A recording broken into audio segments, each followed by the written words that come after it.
another round. Bring another round. Bring another round. Well, as we mentioned on our last episode, we have a very special guest join us tonight. Last month, I wrote an opinion piece on the Tuesday Night Cigar Club website regarding the Food and Drug Administration's recent ruling that could potentially cripple our beloved premium handmade cigar industry. And by enacting Option 1 in their final ruling on premium cigars, the FDA will, in essence, this is all, keep in mind what I'm saying is from my noobish standpoint. Right, you know, right. I'm never the smartest guy in the room. Right. You're just going off what we've heard all over the internet. It could potentially squash all the boutique cigar companies that have come to fruition after the meaningless grandfather date of 2007. Many of our favorite companies, our friends, like Dunbarton Tobacco and Trust, like Roma Craft, Black Label Trading Company, just to name a few, they're now going to be faced with unknown but projected to be kind of astronomical application fees, and unknown but projected to be sluggish, right? As only right. the United States government can be sluggish. I was about to say, if you've dealt with government processes, contracting, you know what it's like. It's scary stuff, and I wrote what I wrote from the heart, and apparently it struck a chord in a few folks, as it's by far our most popular post on in a year and a half of doing what we do.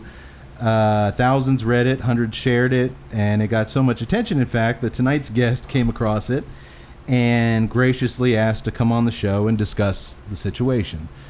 His name is Glynn Loope. He's the executive director at Cigar Rights of America.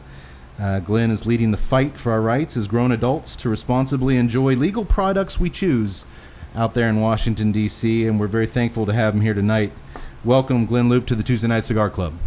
It's great. Is somebody going to explain to me how the Tuesday Night Cigar Club became Thursday? Well, oh, you outed us. That's not cool. You outed us. Well, that's you're on East Coast days. On Central days, it's still Tuesday. That sounds good to me. Yeah, let's go with that. That's a good answer. We actually, on our non-podcast recording nights, when we meet up at the O'Brien's Irish Pub in historic downtown Temple, Texas, it is a Tuesday night gathering. There you go. It actually started out. We were just. I mean, before we were doing the podcast, before we even had the idea to it, we would always meet on Tuesday nights. For years. It's our own little therapy session, and then as we started getting rolling across, and kids come into the pictures, jobs change. We kind of make do with what we do. Makes sense. Well, Glenn, without a question. Well, Glenn, let me start. How surprised were you by the FDA's final ruling, especially taking into account how much legwork you guys have done through the CRA to avoid this? How shocked were you when it came out? If you were shocked at all. Oh, God. I never cease to be amazed by the depth and breadth that our federal government is willing to go to prevent the unleashing of the American economy. But this has far deeper implications than even that. So, and I'll get to some of those points in the course of this discussion.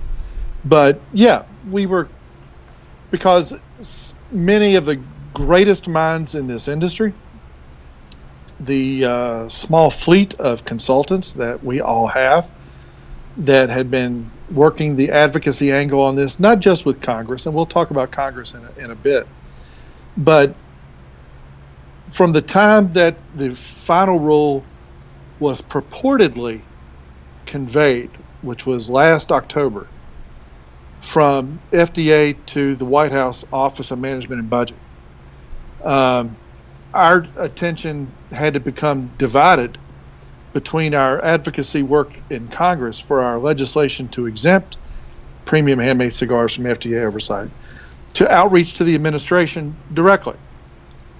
To help us accomplish that, we retained the services of former United States Senator Mary Landrieu, who facilitated and got for us every executive branch meeting.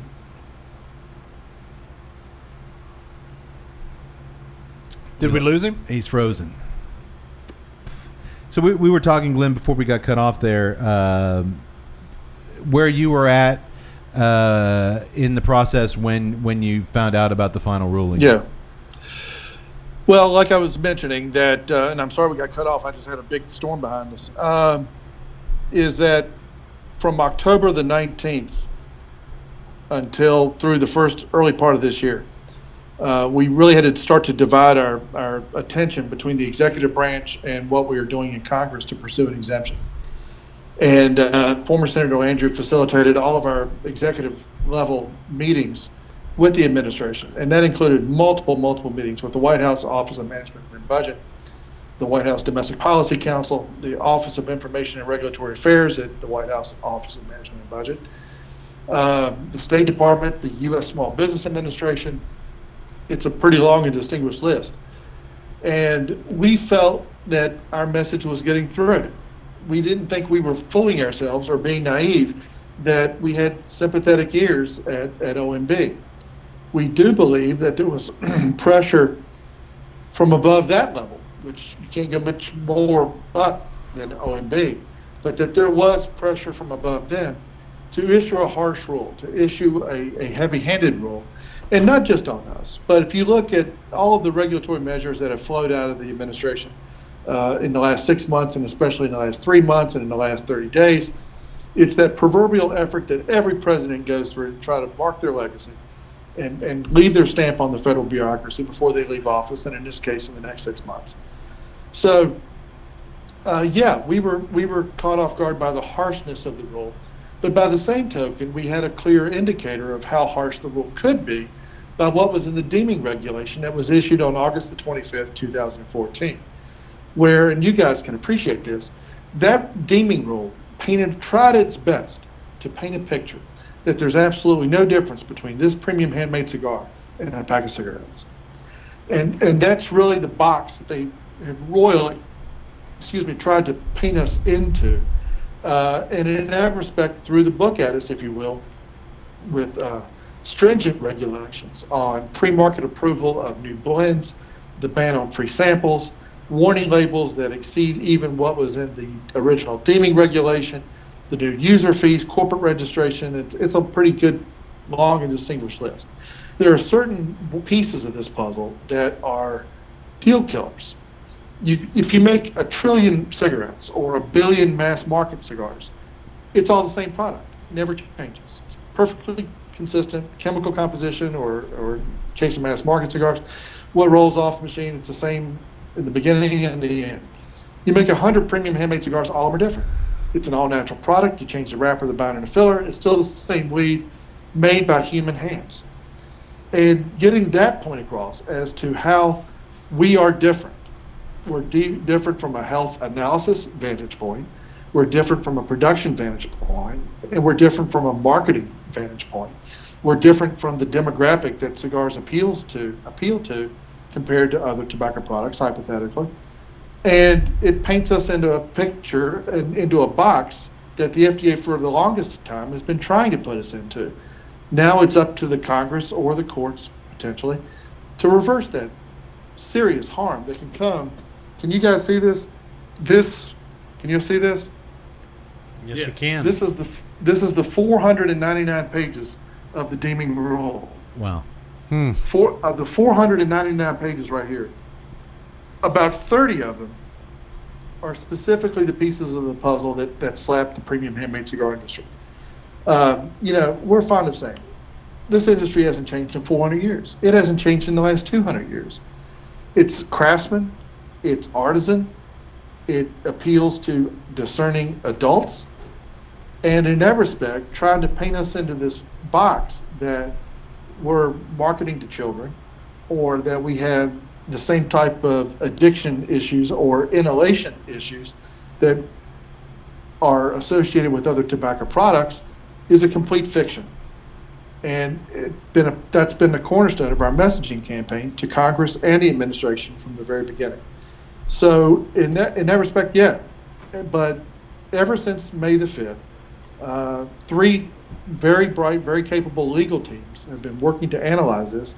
3 major trade associations, CRA, the IPCPR, and the Cigar Association of America, jointly collaborating on reviewing this rule figuring out the most legitimate angles to attack this rule, working the procedures in Congress to pursue exemption, which was included in the House Appropriations Bill on April the 19th of this year, and has to go through the process in the House and hopefully onto the Senate.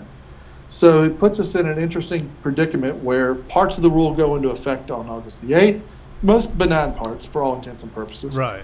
The ban on free samples and corporate registration, which takes place between August the 8th and December 31st. Keeping in mind there's like a 2-year implementation window for the harshest parts of the rule, which hypothetically could be the period of time where either we obtain or seek legislative relief or relief from the courts. Okay. Well, I think that sums up, kind of you weren't surprised, but more disappointed by the direction they went. But you were anticipating it could go worst case. Yeah, I mean, we genuinely thought our message on mitigating the damage to this side of the industry was getting through, and I think it was getting through to the right offices. There were just forces at work above that said hit everything and hit everything hard. I mean, we're not alone in this. If you look at the Hill.com, the regulatory page, it's financial services, it's energy, it's coal, it's air, Sure. It's water, it's across the board, it's labor standards. Nothing's immune from this. We're just simply caught up into this legacy piece of the puzzle that every president likes to put out before they leave office.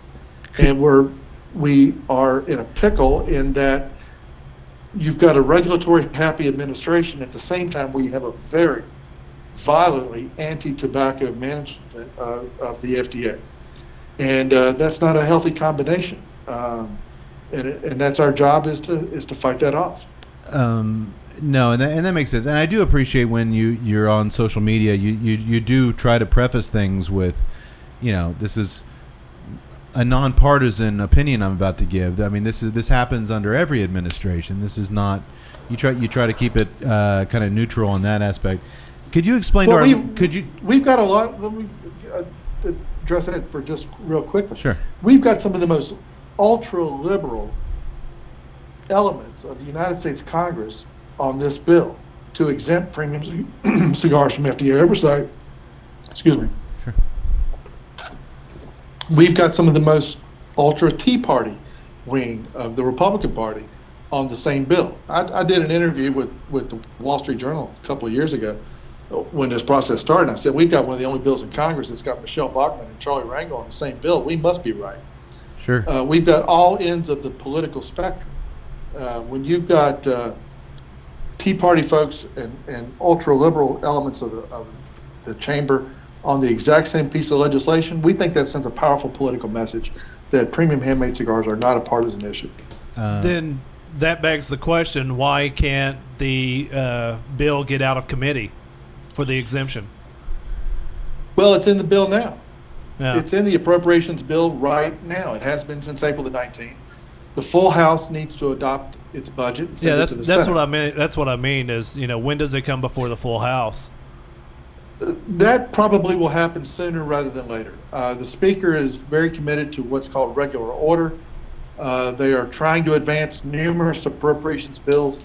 Unfortunately, things like, and I'm just legitimately pulling issues out that have presented potholes and roadblocks, if you will, to the budget process, is that things like guns and the Confederate flag and Bathrooms, refugees and bathrooms and stuff that has nothing to do with the budget process. There's this, nuanced attempt to attach these other issues that are brewing, and it derails the appropriations process. right? There's no way, and we've been very candid from the very beginning on this, that this is not going to be a freestanding bill. Our mission and our strategy from the very beginning has been to attach this to an appropriations bill. And now it's attached to the bill that funds the FDA, that actually funds it.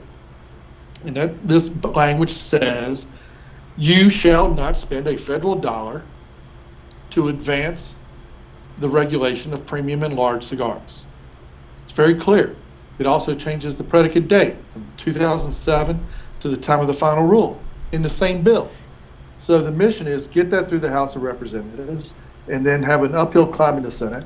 And then hopefully sometime between the election and December 31st, the Congress will pass an omnibus budget, and hopefully this language will stay in it. Could you, real quick, Glenn, for our listeners, the all-important aspect that has a lot of us kind of sweating, the 2007 date, could you just, in a minute or two, just kind of explain where that date comes from?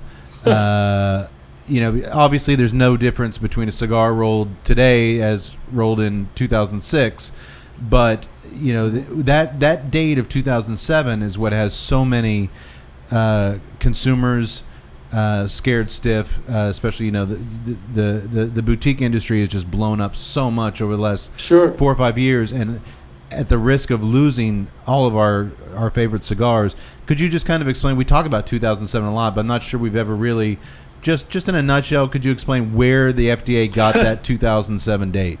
Well, there's one school of thought that it was picked to commemorate the date that Ted Kennedy reintroduced the Tobacco Control Act. That's how much deep thought went into that. Right. I've heard that one. It is arbitrary. It is the most arbitrary date in the universe.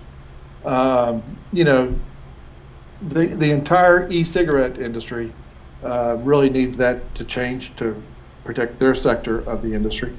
But people have to remember, just because they change the date doesn't mean you're not regulated. So change the date. It's ridiculous. As you summed it up, I mean, you can't get more simple than that. Just because you change the wrapper, the binder, and the filler on a cigar, it doesn't make it a new product. It's still the same weed. And when a manufacturer changes, for example, the wrapper on a cigar, their subliminal thought is not, how can I jack up the nicotine content so that people become addicted to my cigar? Their subliminal thought is, their direct thought is, how can I make the tastiest possible cigar that appeals to the people that enjoy my product? Correct. And this is where you got to look back to the original process in the 90s, as to when the FDA was trying to get its arms around regulating tobacco as a whole.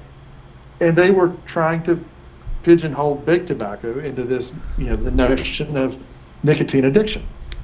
If you watched every floor debate on the passage of the original Tobacco Control Act in 2009, it all revolved around two things: chemical addiction and youth access to tobacco.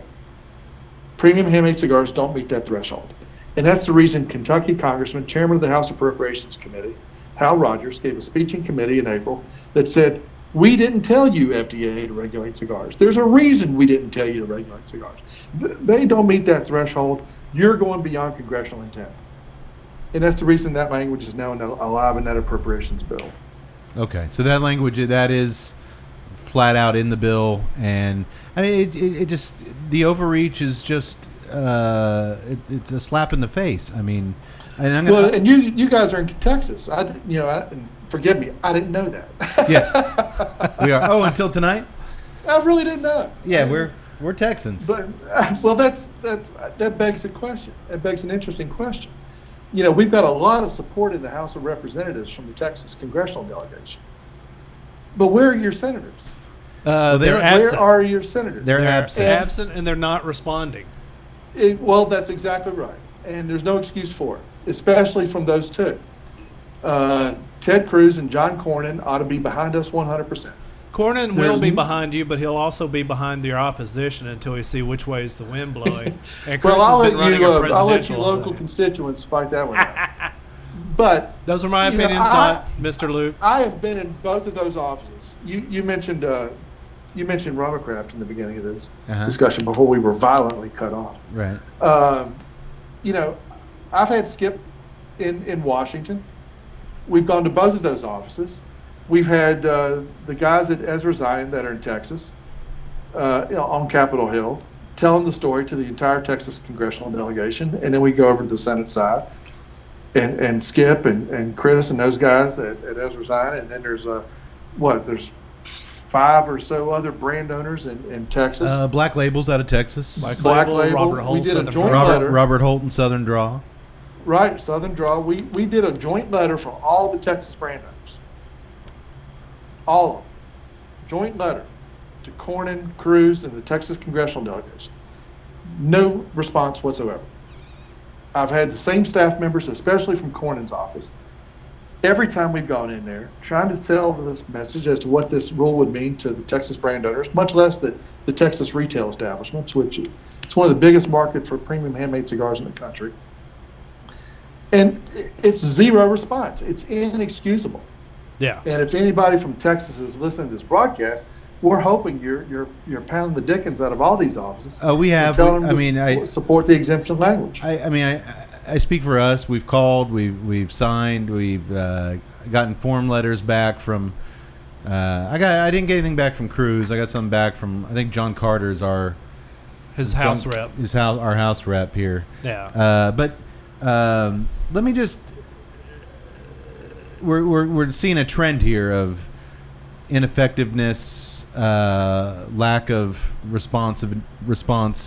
I'm gonna come at you with a few things, Glenn, and these basically it starts with my post on the website, but then again, a lot when I was getting ready to talk to you. We went to Cats Fest, Cigar Festival over Memorial Day weekend, and obviously this was a huge point of discussion among Kind of a cloud hanging over. it was just a cloud hanging over the whole damn festival. One, is this going to be the last festival?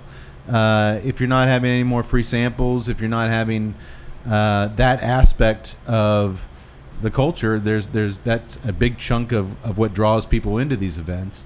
If you lose that portion of it, and also just a lot of the manufacturers there are the smaller manufacturers who are going to be hit. So I'm going to kind of flow through some questions here, but that's kind of where we're coming from. We're big on Cats. That's kind of our motherboard. I'm an admin on Cats.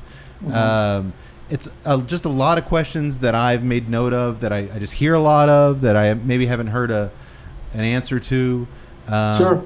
And just if it's something that you're working on, feel free to be, ask me again next week or ask me again next month.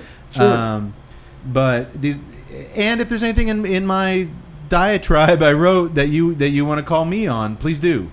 I know you referred to it as, I think, creative, and which that's what we are. We do things a little bit differently. I'm not gonna lie, but some people. I'll just start right off. Some people. And this is what we can, from consumers to small manufacturers, see this 2007 date as being very beneficial to the larger companies. They can continue pumping out their pre-2007 product, the Monte Cristos, the Romeos, the Cohibas, the stuff that's been around forever and that's free and clear of the regulations. They're grandfathered in. And then they'll have the money to either buy out these small boutiques because they'll be able to pay the application and the processing fees, or they'll just wait for these boutique labels to dry up and go away, and they just see it as these. Why are the big boys, the Altadis, the General? This seems like a lot of people are thinking seems like a good thing for them. How do you view that opinion? And I understand, as a matter of disclosure, a lot of these companies are members of CRA's board, so that kind of gets tricky too. Those two are not. Okay, but there are a lot of big players on CRA. Do you understand that perception? I understand it very well. Okay, and I've heard this obviously probably as much as you have, and this was a in-depth part of the discussion with our friends at Cigar Federation earlier. One, there is not one company associated as a corporate sponsor of Cigar Rights of America that is not 100% unequivocally, unquestionably behind exemption. Okay. That's significant. And I mean, the top 12 donors of CRA are a who's who in the cigar industry. It's Fuente, it's Ashton, it's Rocky Patel, it's Davidoff, it's Padron. It's La Flor Dominicana. It goes on down the list. And all of our donors, and right now there's approximately 50 corporate sponsors of CRA, all of them diligently fighting in Washington or in the trenches, wherever they're located, for exemption. Nobody wants to go through this bureaucratic process whether it's through substantial equivalency, whether it's through grandfathering, where you're still going to have to document everything you do and how you do it. And nobody is immune to what are going to be the serious next wave of regulations. This is just the beginning. Mitch Zeller at the FDA stood in front of the National Association of Tobacco Outlets for the last 2 years and said, this is just the beginning. After this, we're going to get into advertising and marketing restrictions, best manufacturing practice standards, probably a tax on mail order. There's all kinds of ways that this is going to go, or an attempt to go to the next level of regulation. This is just the beginning. But to go to your premise too, is that we feel earnestly and sincerely about protecting those boutique brands that you've just mentioned and dozens of others that we haven't mentioned. And in that respect, that predicate date does have to change. And that predicate date language is in the exact same appropriations bill as the exemption language in the House of Representatives right now. Okay. And nothing, the FDA if they despise anything, it's the changing of the predicate date. But what they're not recognizing or wanting to recognize is that just because you change the predicate date doesn't mean you're not regulating. You can still design a regulatory program for that.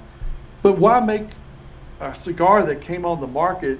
Think of all the great cigars you and I and all of us have smoked that have come out since February 2007. I think about it every day. Think about all the brands that have come out in the last 5 years, in the last 2 years. You mentioned Dunbarton, our friend Steve Sockett. We've had Steve and Cindy in Washington meeting with the entire delegation from Connecticut, from New Hampshire, up where they live, working the entire Northeastern delegation. We've put him in front of members that were not even directly, in that sphere of where his company is physically located. He's browbeaten his U.S. senators like crazy on behalf of this effort. And it's about protecting those types of companies that predicate date and exemption needs to get out of the United States Congress. Or the next administration needs to make some serious changes in the management of the FDA that recognizes the fundamental difference from a health policy vantage point, from a public health vantage point, that this is not the threat that they have presented it to be. Okay. I know the CRA has released a statement. This is a short while ago that they're now working in conjunction with the IPCPR, that's the International Premium Cigar and Pipe Retailers, to address this crisis. Honest question here from a putz who admittedly knows very little about the industry's political workings. Why are the CRA and the IPCPR two different entities in the first place? Like, what separates y'all's mission, your daily duties on behalf of the consumer? Like, where it makes sense you guys are working together, but what separates you guys in the first place? Well, that's a good question. But we have different constituencies. I mean, the founding focus of CRA is to engage the consumer. That's not IPCPR's mission. Right. And that's the foundation of CRA, is activating the consumer. And for 7 years, we've been engaging and activating consumers on legislation at the local and state level, much less in Washington, from the very beginning as best we could with a very nominal budget, very nominal staff, to engage the American cigar consumer, which numbers up to possibly 3 million, into this process. I think the hallmark of that is the fact that in the last 3 years, we've been able to put over 375,000 messages into the United States Congress, which has raised our visibility as a political constituency, bar none. It's also helped on smoking bans and tax measures at the state level, or smoking bans at the local level, or tax and regulatory measures at the local level. It's coming to the defense of those who simply didn't have a voice before. So the IPCPR is really retail centric. Okay. But y'all had a friendly relationship prior to this. You weren't. Oh, absolutely. So absolutely. You've worked in. And really, okay. One piece of the puzzle in the joint statement that you left out there is that we're also pursuing the analysis on compliance and legal issues with the Cigar Association of America, which represents some very, very large multinational companies as well as some other premium handmade cigar manufacturers. And if you're going down the path of analyzing the pursuit of litigation, it makes sense to figure out if there's common ground on all of those points that deserve to be litigated to protect this industry. And so just by the sheer allocation of resources, if you're thinking about filing what could be a 7-digit proposition, as I'm fond of saying, we'd rather be right than quick. And that was my next question. As far as the joint statement you released, let's have patience here. We're working together, these three entities. Right. While it was perhaps the necessary statement to make at the time, and I think you know this more than I. You're on social media quite a bit. It seemed to do little to make anybody breathe easier. And it wasn't meant to. It was to say patience. I mean, if we can develop as an industry from the retail and manufacturer side of the equation, which where these regulations hit hardest on the front end of this proposition, if we can design or develop some uniform answers to questions that the FDA has about this industry, doesn't that benefit everybody, no matter how big or small you are? It does, and it's responsible to actually have those ready for them because they're going to get asked, so you might as well have them ready. One of the questions that that kind of sprung to my mind is that you mentioned the litigation process. I believe we've had the first... Well, let me, real quick, Todd, because I'm going to get big time into that. I mentioned heavy in my editorial that, and that's actually that's like my crescendo I want to end this thing on. I've got a rhythm here, buddy, like a musician. My wife tells me to have patience, and I don't like that either. Have patience, damn it. Real quick, let's backstep one step before we get to the litigious aspect of this. In my editorial, which you read, I mentioned that cigar smokers have become tired and weary of the entire petition process. I think it's a valid point, as the CRA's White House petition fizzled out. It's now been closed. It came up short of 25,000. They raised the level. It used to be 25,000 would get you a response, I believe, but they raised it to 100,000. They raised it to 100,000. But in 30 days. But now you need 100,000. But we didn't get it up to. But that's irrelevant, though. I don't mean to interrupt you, but that petition was put out there not because we expected anything different from the White House, not because we thought it would have any tangible benefit to this entire debate. We put it out there so that people would have a venue to express their discontent with what the administration did, purely as a vocal piece that they could go to say, you've done the wrong thing on behalf of the premium cigar industry.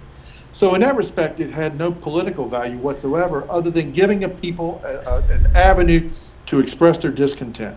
The congressional petition is significant, is not going away, needs to get up to the 7 digits, is going to be a serious part of the process going into this budget deal at the end of this year. Because every one of these offices does keep a running tally on the yays and nays on every issue confronting the Congress. Every issue. And okay. You can...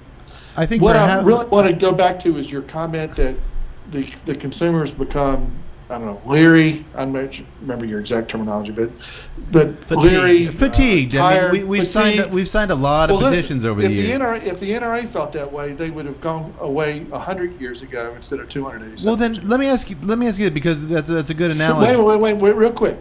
Cigar consumers need to be trained to act in defense of this industry. I agree. We're only 7 years into this. I agree. I mean, it amazes me. I was at Cigar Fest in Pennsylvania where there's 6,000 people. And I'm amazed how many people still don't know what's going on within the industry politically. Amazed to this day, 7 years into this. Well, then, Glenn, why wasn't like an executive order issued to all brick and mortars saying, get a laptop or a tablet out by your register, everyone who comes into your shop for the next 3 months, have them fill out the survey. Like, why? I couldn't agree with you more. Why wasn't? Why? We did. Oh, you did. Okay. I mean, we put out the specific link to the White House and congressional petition to every brick and mortar retailer in America. Because it seems like that would easily gain the signature within. Well, there's a lot of apathy to go all the way around.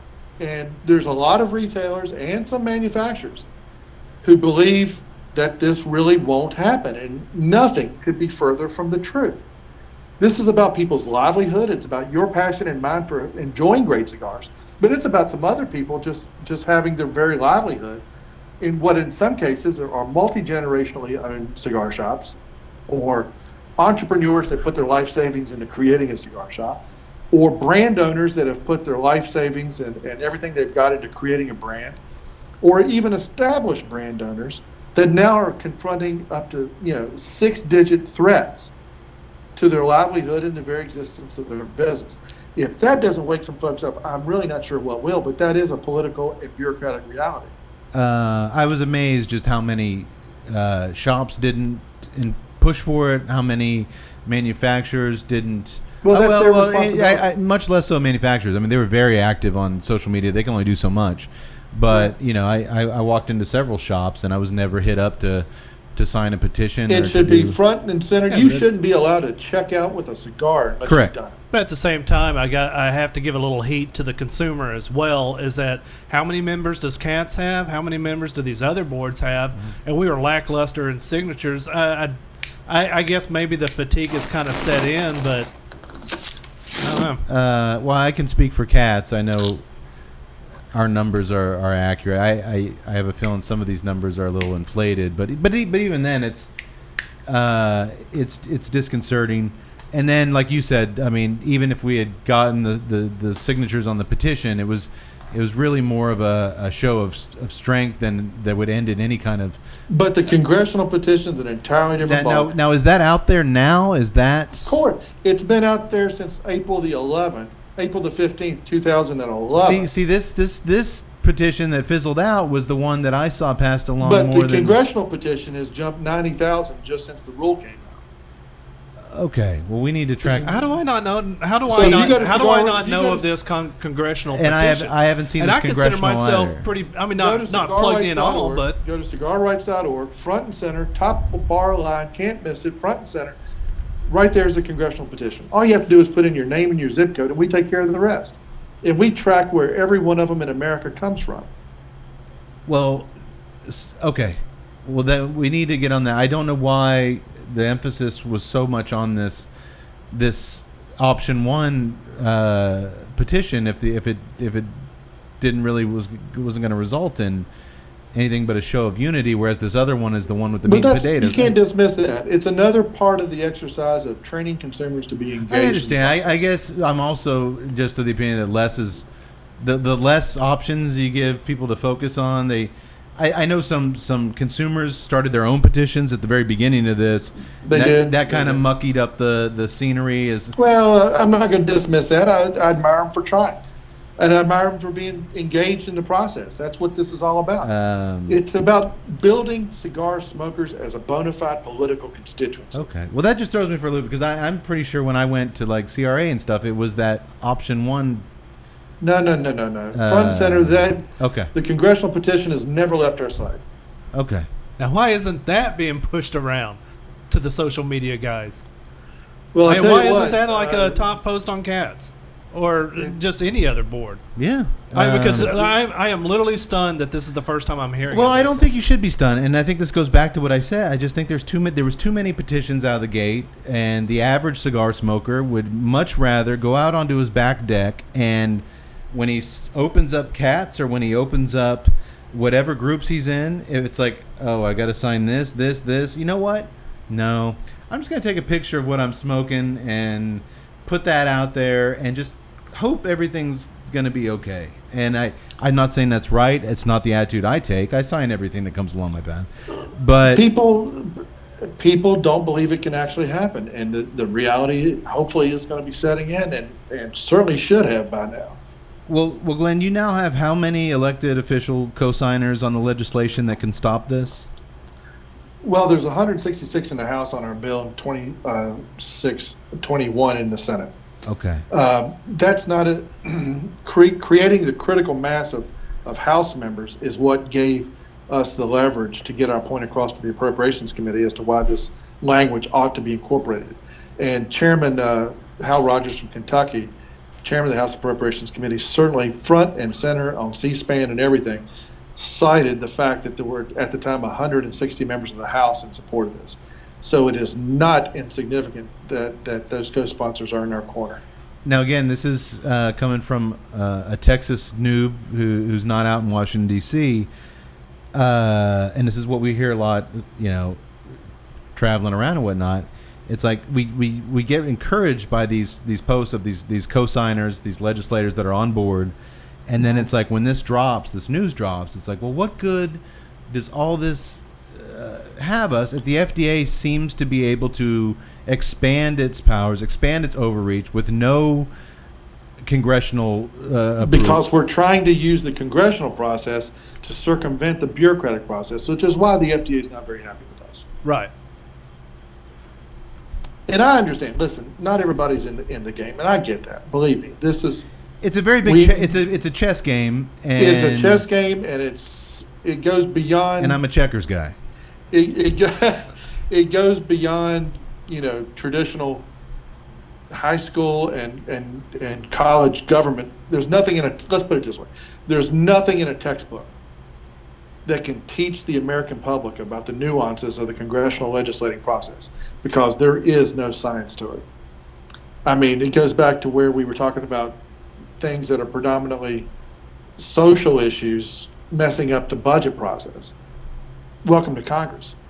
Yeah, and I think when I wrote it, when I wrote the FDA piece, I mean, it kind of led me to the big question, which if the government's as dysfunctional and poorly ran as we certainly believe it is, and as we are shown daily it is, and as the CRA continuously propagandizes it to be, it's like, well, why should anyone support or believe in these trade organizations like the IPCPR or the CRA that have the sole purpose of kind of feeding into that dysfunctional system? It just seems so hopeless. It's just like, well, what you're so many roads lead to dead ends. Well, what you're articulating is the overall frustration with the political process. The IPCPR, the CRA, and the CA are not going to fundamentally change the course of American government.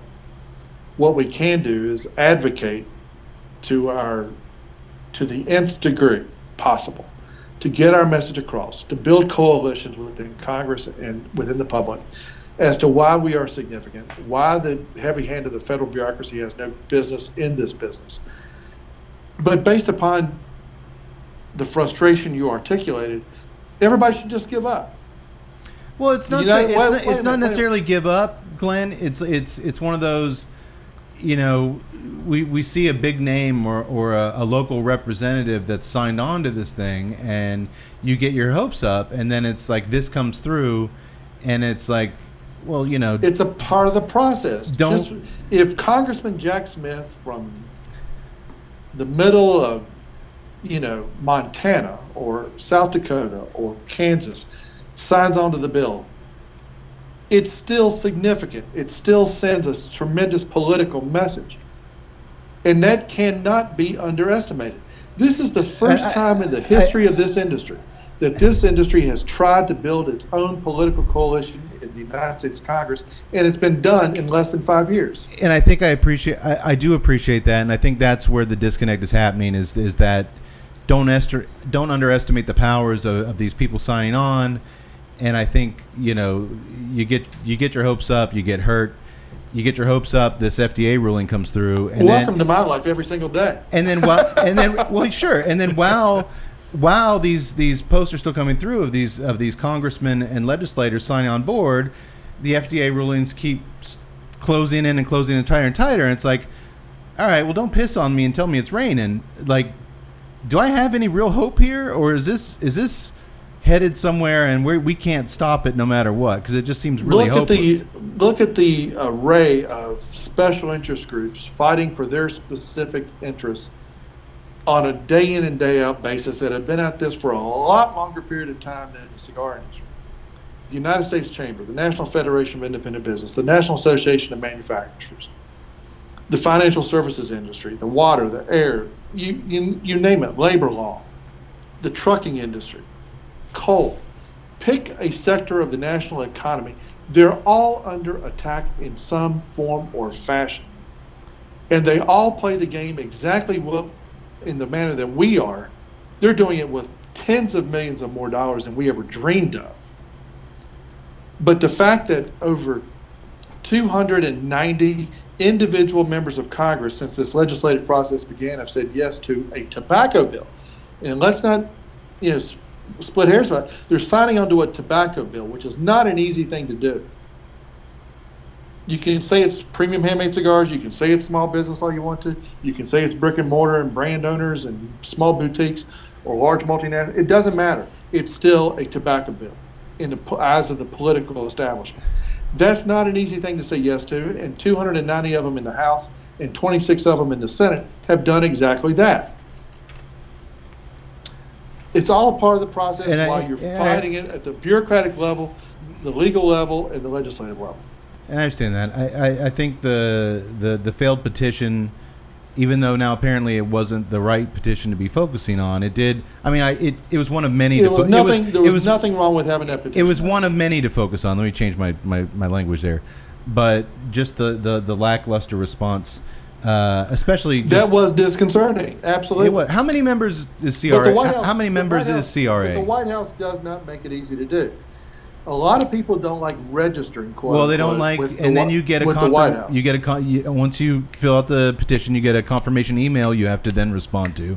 It is a multi-process. You have to. They don't make it easy. There's a couple clicks. They don't make it easy. How big is CRA? How many members? We don't disclose that. You don't disclose. Our membership base is all 50 states. That's the important part. Okay. Because that was a big question I had. Do the other organizations, do IPCPR, those guys, do we have any kind of numbers on? Well, we basically use the number that there's about 2,000 premium brick and mortar businesses in the United States. Okay, so they go by brick and mortar. Okay. Okay. And the estimated number is all over the board, but there's an estimated 3 million premium cigar smokers in the country. Okay. Well, that makes that petition even more depressing. But again, but you got to think about the avenues to reach those. And that was a good point, Glenn, because I said this too. Our boy Cody over here is not on Facebook. A lot of the guys we smoke with are not on Facebook. That leaves it up to they need to get this information from where they buy their cigars, from the brick and mortar, from the famous, from the Cigars International. When you go to buy a bundle of cigars on Thompson, it needs to be first before you check out. You need to click this survey here and do this. And it was kind of well. Famous did step up. Famous did have the petition on there, and that it was not for a lack of asking. And I'll leave it that point at that. Okay. Well, I mentioned the mutual statement stressing patience and urging manufacturers to not act in haste. But as of today, Tut, we're getting to your point here. One premium cigar manufacturer has pulled on his work boots and filed the first lawsuit, I believe, against the FDA for its new deeming regulations. Enrique Sanchez of 1502 Cigars has taken this step. Without knowing Enrique personally, I can imagine he's a man much like the guys we do know, our friends. Sure. We've had Steve Sock on the show. We've had Skip and Mike from RomaCraft on the show. James Brown, Fred Rui from Nomad. The list goes on. These are men who've invested their entire life savings, their entire lives into their craft, their businesses, imagining, then creating, then manufacturing a legal product. And Enrique, he's scared, so he's like, I'm fighting. He got Frank Herrera on board, and they filed the first lawsuit against the FDA. I'm curious where the CRA officially stands on what they've done. There's no reason to have a stand at all. They made a corporate decision, and they pursued that corporate decision, and there will be others, I'm sure. And as I mentioned numerous times, we have a very bright cadre of 3 different legal teams working collaboratively on the approach to take on behalf of the entire industry, not an individual company or collection of companies, but for the entire industry. Are y'all providing support to them in any way as far as? Well, how would you support that? Well, I mean, this is something you guys have been working on, fighting for years now. I mean, you don't influence the federal courts. You don't exert influence over the federal courts. Well, The federal court. no, that's not what I'm sorry. No, you can't. And if you're talking about funding, they made a corporate decision, and we respect that. If they turn, Frank's a dear friend, and I love him to death, and he's doing what he's supposed to do on behalf of his client. If more lawsuits are filed, will you work with these companies to? Well, in that respect, you have to think about the federal judicial process. There's a distinct possibility that a federal judge will take all the lawsuits and bundle them into one complaint and tell us you've got a 50-page brief and all of you get a paragraph. That's not beyond the realm of possibility here. Hell, we could be lumped into the e-cigarette crowd that's opposed to it. We don't know where a federal judge would come down on that. Yeah. So it's not about the volume of lawsuits. It's about the merit of the lawsuits that are filed. True. Does this lawsuit have merit? I'm not going to comment on that.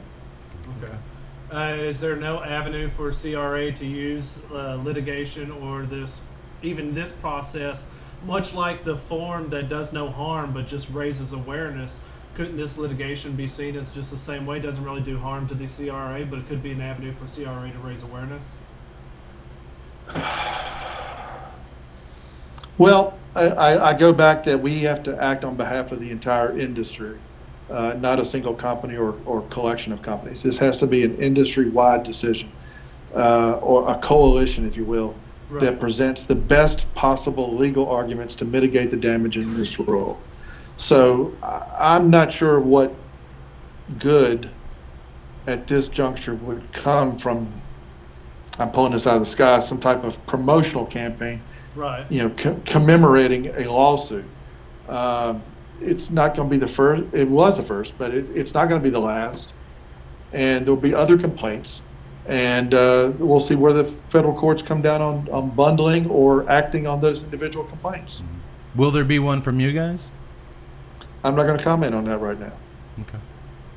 Okay. But we have, I've said this over and over again, we have 3 very capable legal teams and a joint legal committee evaluating all the options. And given the timing on the implementation of the rule, we'd rather be right than quick. Okay. Now there is a time period here, correct? August. That's not a do or die for filing litigation. Okay. That is the That's strictly beginning from of the the implementation of the regulatory process. That's strictly for a manufacturer's worry point. Yes. Okay. Free samples and corporate registration begin then through December 31st. Okay. Well, let me ask you this, Glynn. I think you've kind of said as much as you can as far as where we are now. There's certain things you can't go into. I understand that. And I think before I ask, what's next? What can we expect from the CRA and the other entities? I think you've expressed that too. It's a wait, and you guys are working on it. You guys are And the teams have been working on this since the final rule was issued on May the 5th. Is there a timeline when something might come out that might make the consumers, us 3 knuckleheads and others like us, breathe a little easier? Like, hey, this sounds good. This is I think you should stay tuned. Stay tuned. Be patient. All right. Well, you know what? My last question then, and excuse my language, Glenn. I know a lot of the podcasts keep it clean, but this is the cleanest we've ever been. Yeah, and it's killing fellas, me. Call it the way you see it. It's killing me. Do we have a fucking chance? Do we literally have a fucking chance in hell of? I mean, the Cole had a pretty hardcore lobby, and they got crushed. No pun intended. Pun intended. Do we have a goddamn chance of pulling out of this? Listen, I think the exemption and predicate date language is going to get out of the United States House of Representatives. I believe that. I believe that our focus has got to be in getting that language through the United States Senate. That's an uphill battle. I mean, we've got 42 healthcare groups against us. We've got big tobacco possibly against it. Possibly. That dynamic might have changed. I'm not sure. I want to get that ratified. There's probably nothing going to happen in the budget process until after this election. Right. And then there'll be an omnibus bill, but somewhere between November the 8th and December 31st, hopefully, that protects this industry with that language. Obviously, with there being two chambers, that gives us a 50-50 chance of getting this thing through. It's going to take a lot of effort. It's going to take a lot of input from consumers and retailers alike to their members of the Senate, and to get this thing through the House of Representatives, hopefully in relatively short order. And I think, and a lot of very, very bright legal minds think that there are some solid grounds for the future of this in terms of making the case in the courts. The deal is you can't quit. It's expensive. It's time consuming. It's nerve wracking. It taxes everybody's patience. We understand that. But there's a process here.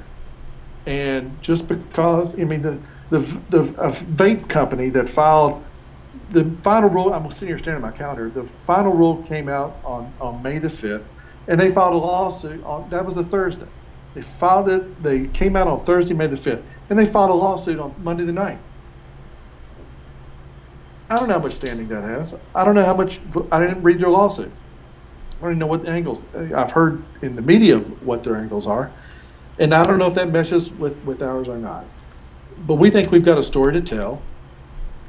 We think that there is such catastrophic potential harm to our trading partners in Honduras, the Dominican Republic, and Nicaragua. Right. That is a central part of our entire debate and discussion. Oh, and it should be. I mean, CRA so many stable countries CRA could very has quickly been- become unstable. We have been at the forefront, in my opinion, in building an international coalition to voice their opposition to this regulation from the very beginning, starting with the deeming process in 2014 and well before that. We meet consistently with each of the embassies for the DR, Honduras, and Nicaragua. And we meet and have brought into that the countries that provide an amazing amount of leaf and provide a serious piece of the economic foundation for this industry out of Ecuador, Indonesia, Brazil, Mexico, and now Costa Rica is a new piece of the puzzle. So there's a diligent effort to exert international pressure on the administration to back up and take a second look at this, purely because of the economic harm it will do in a very politically and economically fragile region within our hemisphere, for God's sake. Yeah, I mean, So it's going to. there's a lot of moving pieces to this puzzle, and based upon the validity and the soundness of those pieces of the puzzle, I want to think that yes, we have that fighting chance. We have to believe that, and we're going to fight this tooth and nail, not just in this round, but in the next round of regs, and the next, and the next, and the next, no matter what happens in November. Okay, well, we'll stay tuned. Cody, did you have anything? No, you. Tut? Was there anything in my creative that you took issue with, or that you? No. I pulled out my highlighter. Hey, I'm honored. Oh God. I pulled out my, and I want to commend your fifth line down. I really want to commend this. I love this line. The U.S. Food and Drug Administration has recently put its giant, soulless, bureaucratic boot heel on the neck of the premium cigar industry. Love it. You can Great language. you can use that if you'd like. I will even cite you as the source. Credit to I will NASCAR. not plagiarize that. Beautifully put. Then you put, we're looking for proposed solutions, looking for industry leadership to let us know exactly how they're going to combat this injustice. I hope we've articulated that there are multiple legal teams evaluating all the conceivable options for that, stay tuned for that, and the legislative front. You've certainly come across that, while obviously you can't divulge what's going on behind the scenes, there are things going on behind the scenes. It's a stay tuned. A great deal. And real quick, let's run through this. I want to clarify some of this stuff. Okay. The majors, the major cigar companies are in support of this, as it will kill off all of their. This is a theory. This is a theory I threw out. But a part of this exercise of doing these types of broadcasts, and I just went through the exact same discussion with again, Cigar Federation, is that I don't believe that. At least I don't believe that for our corporate members. I know that every time we have brought, Rocky Patel and Nick Perdomo and Ashton and Puente and George Padron and Davidoff and on down the line, my father, you name it, up one side and down the other, Steve Saka, to go to the extremes of small and large.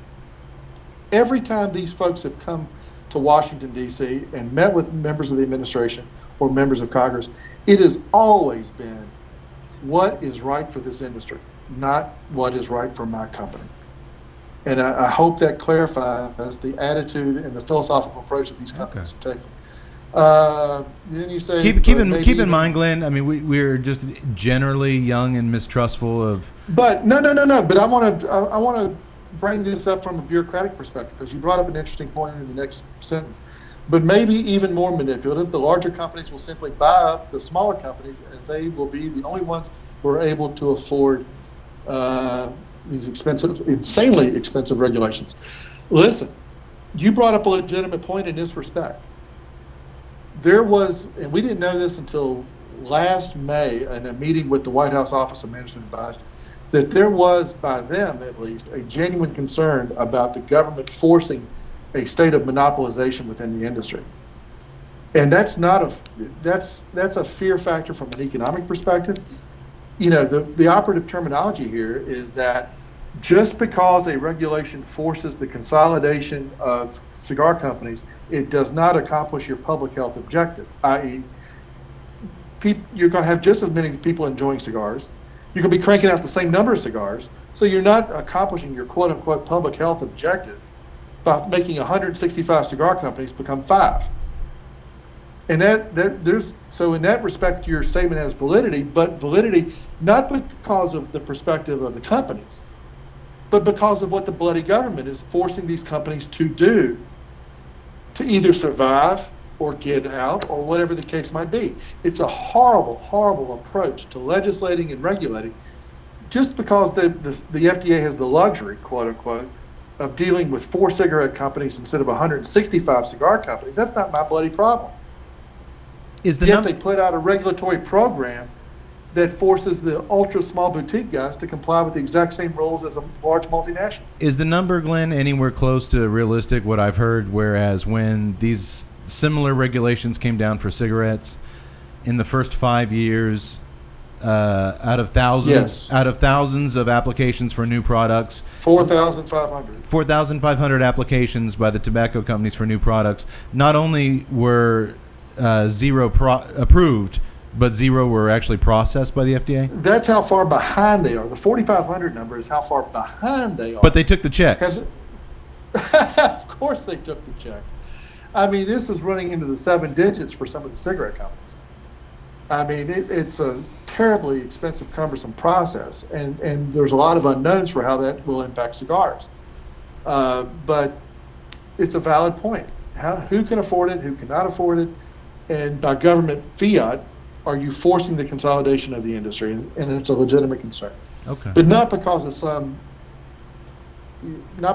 conspiracy theory that it's large versus small in the regulatory realm. Nobody wants to go through this process. Nobody. Let's jump right through. I love what you're saying here. I'm not really trusting anything I'm being told by anyone so far. Well, I'm a pretty healthy skeptic myself. You hang around Congress and government as long as I have. You got to understand, Glenn, we watch a lot, and I mentioned in the article, we watch a lot of movies where people find themselves all of a sudden under the reign of a government and just a totalitarian. I get it. And it's like, whoa, how did this happen? And then it's like all of a sudden you say here, I'm hearing a deafening silence from the major players. And that's true. I stand by that. I don't think it's been deafening on the part of our players. I'll leave it at that. There was a period there where I was hearing nothing but petitions, And What did you expect to hear? I would have, not what I expect, what I would have liked to hear was, we didn't see this coming. We did see it coming. Or rather, I'll just say it. I want CRA on C-SPAN. Oh, well. where's Arnold Schwarzenegger? Where's he? I can Why appreciate can't that. we get Arnold Schwarzenegger to fight for us? I've asked Arnold to his face. I saw you in Vegas. literally- I saw you in Vegas talking to him. I literally have asked him directly twice. We need a face. We need a. Well, we've got some faces coming. Okay. But that's listen. Well, Glenn, if you need the Tuesday night It's cigar, tough- if you it's need the tough Tuesday enough- night cigar club to step up for you, and Listen, it's tough enough, and I can appreciate. And I have this discussion with my dear friend Barry Stein at Two Guys Smoke Shop in New Hampshire all the time. And Barry was one of the first ones to get at us about going public and marshaling the public matter. And I can appreciate that. I really can.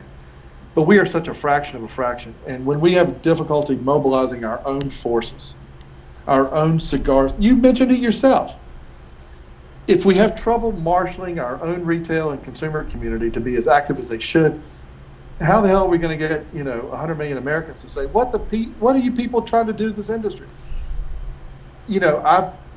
On the public side, I've done interviews with the Reuters news service, with the Associated Press, with every newspaper in the state of Florida, with wire services. It's all over the board in terms of venues. But, and I'm one of the weird ones that actually does watch C-SPAN every now and then. But, and I think but that's been over the last few episodes as we talk about this continuously. That's been our push is to, all right, you know what? Most people aren't cigar smokers. Let's try to bring this into their world, because if this happens to us, you hipsters who love your craft beer that get a new blend approved every week, or you guys with I'm speaking from we live around Austin here. When they start cracking down on food trucks, when they start cracking down on craft beer, when they start cracking down on the wine, we're big in wine country here. Then all of a sudden you're going to start, crying and moaning, oh, whoa, what the hell is this? Hey, listen, if you watch the political papers in Washington, there's a mammoth debate on craft beer versus big beer going on right now on tax issues in the United States Congress, and the craft beer industry is having to mobilize themselves. Do craft beers have to do these insane application fees and submit? I'm not sure how the beer industry is regulated, but I do know on the tax front that they are seeking relief and they are being fought by big beer. And there's a running debate right now on big sugar versus little sugar. Big little cabs versus Uber. The political fights are all over the spectrum, big versus little, and we're just a microcosm of that. Real quickly, because I want to make sure this gets through to anybody that listens to any of these broadcasts. I think we, as passionate lovers of the leaf, have grown apathetic to the solutions proposed to us as pure and simple. As I mentioned, we haven't tapped the percentage that we should have and need to, as a cigar community, to be engaged in the political process. Hell, I'm thrilled and disappointed at the same time that 375,000 have signed a petition to Congress, but that's been since 2011. And like I mentioned, it's jumped 90,000 since the rule came out in May. But this industry cannot become apathetic and leery of the petition process to Congress. It is easy, it's cheap, it's free. It's a way to let your voice be heard, and more cigar smokers have to be engaged in that process. Otherwise, we're not going to develop ourselves as a bona fide political constituency. As I'm fond of saying, I'm a big believer in Machiavellian politics. It's better to be feared than to be loved. And we need to be feared that we can actually switch some seats, switch some elections, that retailers can have a part in this process and engagement on who's pro and con cigar when it comes time to go to the ballot box. And that's what we have to work ourselves towards. The problem is the NRA's had 270 years to get it right. We've had 7. And this is the beginning of a long-term process, but I think we've got a foundation to build upon. And that's That's a very valid point. The NRA analogy. It's a very valid point. So those are the major pieces from your manifesto that I really liked and wanted to highlight. I'm just glad he didn't say my Ted Kaczynski style manifesto. No, it was like I said. I wrote from the heart, and I think just wrote. It wasn't just me; it was what I was feeling. But and it was really, and I'm glad you did it, and I'm glad that this paper facilitated our connection and engagement on this. And anytime you fellas have questions or want to do this again, and you want us to clarify things that, shall we say, may come up in the weeks ahead, I'd be glad to do it. Excellent. Well, thank you for your candidness, Glynn. Thank you for extending yourself to us. I don't know if I feel any warmer or better about. Well, you're not alone. About the process, but at the very least, I've got a little more clarity on what's on just the battle that's ahead. And let's just, like you said, stay tuned. We will certainly put the petition that actually the government petition up on our website immediately, and do our part, and thank you. Encourage everyone else to do the same. And hopefully there'll be some developments juicy enough and big enough that we'll have you back on, Glynn, and we'll touch base in the future. Be glad to. Thank y'all a bunch. Hey, thanks a lot, Glynn. Stay safe out there in that stormy. Anytime. Thank y'all. Thank All right, you. brother. Thanks.